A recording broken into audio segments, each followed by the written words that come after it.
আমরা সর্বপ্রথম ধন্যবাদ জানাই আমাদের শাহালি মাজার অভিভাবক জেলা ডিসি মহোদয়কে। আমরা তাদেরকে ধন্যবাদ জানিয়ে আমাদের কথা শুরু করব। জেলা ডিসি মহোদয় আমাদের মতো কিছু লোকের কথা শুনে সে এত একটা বড় শক্তির পিছনে যে সে লাগবে আমরা চিন্তা করতে পারিনি। তো সেই ধন্যবাদ জানিয়ে আজকে জেলার ডিসি মহোদয় যে এত সুন্দর একটি পদক্ষেপ নিয়েছে এবং এখানে একটা তদন্ত কমিটি করেছে।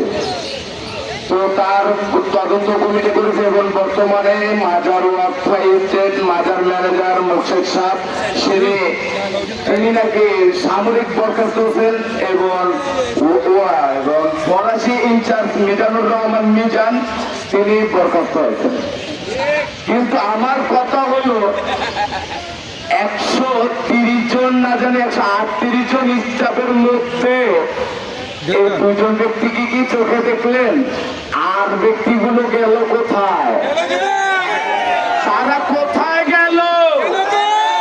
তারা কি করতেছে? তারা কি এখন আপনার নাগালে পড়ে নাই? তারা কি এখন আপনাদের চোখে পড়ে নাই?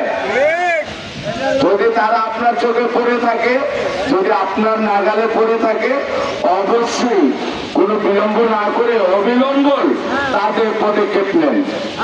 আমরা আর এখানে মানে পুরান হলে যেটা হয়, একটা কুকুর যখন একটা মহল্লায় বেশি পুরাতন হয়ে যায় সেখানে কিন্তু অন্য মহল্লার কুকুর সেই এলাকায় প্রবেশ করতে দেয় না।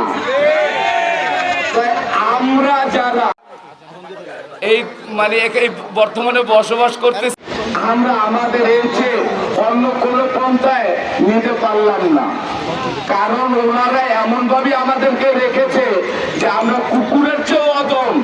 সেই কারণে আমাদেরকে এই দরবার থেকে বিতাড়িত করে দেয়, নাহলে কেন তাদেরকে দরবার থেকে বিতাড়িত করে দেবো?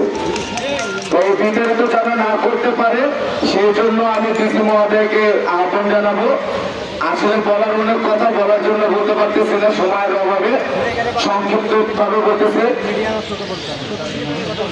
তো বিষয় হলো আমরা যে সারা বাংলাদেশ ব্যাপী যে একটা আন্দোলন গড়ে তুলেছি, সেই আন্দোলনটা যে পর্যন্ত আমাদের বিচার না হবে, আমাদের মন মতো আমরা বিচার না পাবো, সে পর্যন্ত আমাদের আন্দোলন বলবদ্ধ থাকবে এবং চলমান থাকবে। আর আমরা শাহালি বাবার দরবার আর ত্যাগ করতেছি না যে পর্যন্ত আমাদের সুস্থ বিচার এবং সুস্থ তদন্ত না পাবো। আমি বিগত কিছুদিন আগে একটি অজ্ঞাত পাগলের কারণে আমি একটি মানববন্ধন করেছিলাম।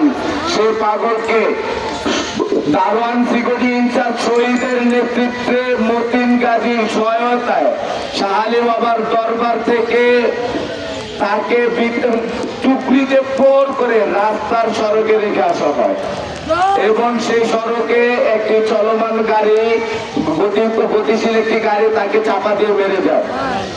সেই ব্যক্তিটাকে তারা অজ্ঞাত হিসাবে সাধারণ একটা অ্যাক্সিডেন্ট হিসাবে তারা দাপন করতে চায়।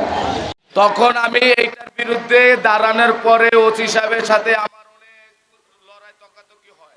তারপরে এটাকে আমি ময়নাতদন্তে পাঠানোর চেষ্টা করি। তো ময়নাতদন্ততে ওখানে কি আসছে আমরা জানি না। আমি ওসি মহোদয়কে বলছিলাম যে স্যার এখানে যে ময়নাতদন্ত আসবে সেটা আসবে একটা স্বাভাবিক একটা অ্যাক্সিডেন্ট, কিন্তু এটা স্বাভাবিক একটা অ্যাক্সিডেন্ট না, এটা পরিকল্পিত একটি মার্ডার। কারণ যে না থাকবে বাঁশ, না বাজবে বাঁশি। একটা পাগল যদি দরবারে থাকে তাহলে তাকে খানা দিতে হবে, পাগল যদি না থাকে তাহলে খানা দিতে হবে না। তাহলে এই দরবারের যত আয় ইনকাম সবই আত্মসাৎ তারা করতে পারবে। তো এই পরিকল্পনায় পায় তারা আর শাহালি বাবার দরবারে চলবে না। আমরা এখন শাহালি বাবার দরবারে যারাই পুরান আছেন আপনারা সব পাল্টান, সব নতুন হন। আমরা শাহালি বাবার দরবারে আবার কিছু নতুন মুখ দেখতে চাই এবং নতুন কিছু মুখ দেখতে চাই।